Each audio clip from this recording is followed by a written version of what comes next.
All right, so the next portion deals with graphing using tables. Sorry, not graphing. Sorry, we're evaluating using tables.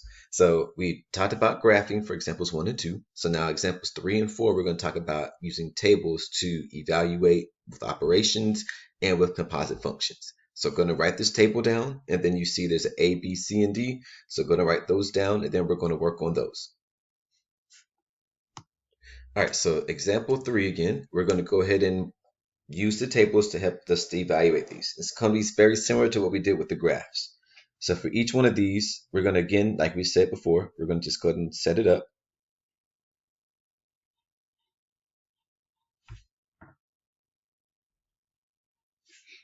Here we're going to do g of 1 minus f of 1. We're going to do g of 4 times f of 4. And then f of 1 over g of 1. Sorry about that. All right, so we have all those going on.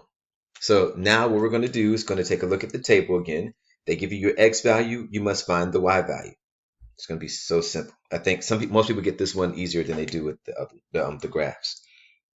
So again, when x equals 4, what is your y? And when x equals 4 here, what is your y? Then we just add the two answers together.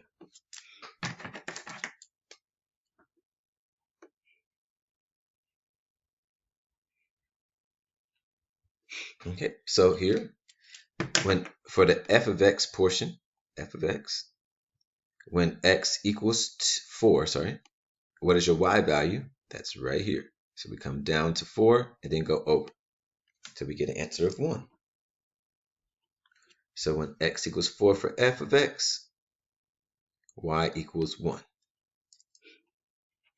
Right? And then when g of x, when x equals 4, what is your y? We get an answer of 2.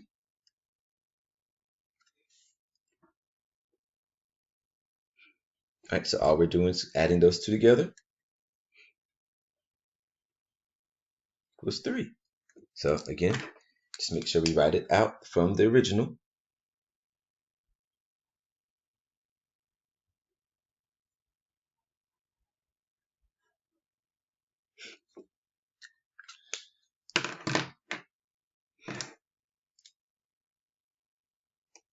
All right, for the next one. So we have g of 1 minus f of 1. And again, they give you what x is equal to.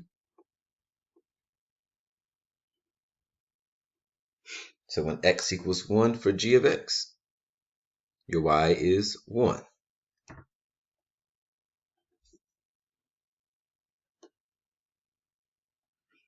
All right, and then we find f of x. When f of x equals 1, or x equals 1 for f of x, your y value, is negative 14.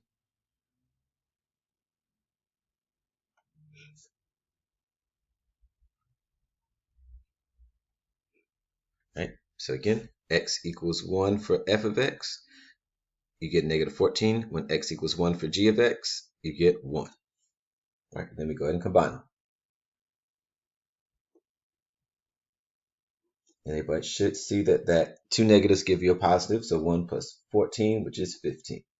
All right, so again here, g minus f of 1 equals 15.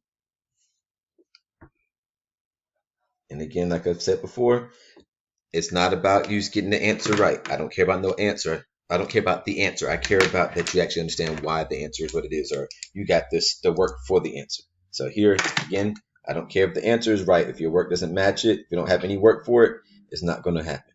So make sure you get it right. Do the work. Do the work.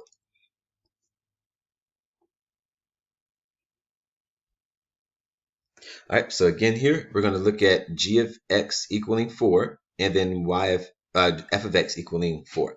So we find out what the y values are. So when g of x, when x equals 4, we get 2.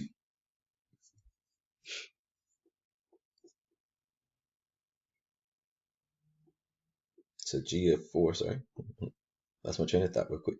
All right, and so when f of x equals 4, we get answer of 1.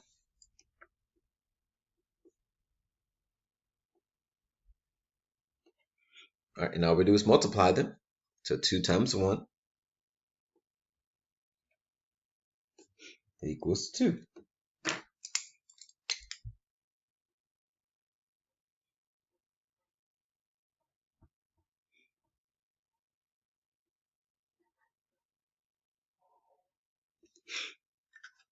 So g times f of 4 is 2. All right, and then the last one. So f of 1 and g of 1. And if you look back already, we've already did f of 1 and g of 1. So we're going to just pull from that. We're not going to actually do a bunch of work. So f of 1 is negative 14 from here. G of 1 is 1 from here. So that gets you negative 14. And again, write it out.